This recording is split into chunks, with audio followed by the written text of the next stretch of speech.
మరి మనం ఇక్కడ చూస్తూ ఉంటే, దేవా కోపము చేత జనములు నన్ను అనగగొట్టుము, నా సంచారములు నీవు లెక్కించి ఉన్నావు, నా కన్నీళ్ళు నీ బుడిలో నుంచబడి ఉన్నది.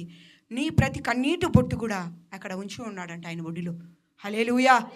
ఈరోజు నీవు నేను కూడా దేని విషయంలో కన్నీరు కారుస్తున్నామో అవి ఏ మనుషులకు కూడా మనకి తీర్పు తీర్చరు. కానీ యేసయ్య నీకు నాకు తీర్పు తీర్చగల దేవుడు మాత్రమే. ఆయన నీ కన్నీటిని, ప్రతి కన్నీటి బొట్టును వ్యర్థపరిచే దేవుడు కాదు, ఆయన బొడిలో ఉంచగల దేవుడు. హల్లెలూయా. మనం ఈరోజు ఇక్కడ చూస్తూ ఉంటే అవి నీకు కవిలో కనబడును కదా, నేను మొరపెట్టు దినము నా శత్రువులు వెనుకకు తిరుగుదురు. ఎవరైతే నీ మీద నిందలు వేస్తున్నారో, ఎవరైతే నీ మీద పొంచి ఉన్నారో, ఎవరైతే నీ మీద అపనిందలు వేస్తున్నారో వారి కొరకంటే ఏం చేయాలంట? ప్రార్థన చేయాలంట, దేవుడికి మొరపెట్టాలంట. దేవుడికి మొరపెట్టినప్పుడు దేవుడి కార్యాలు జరిగిస్తాడు.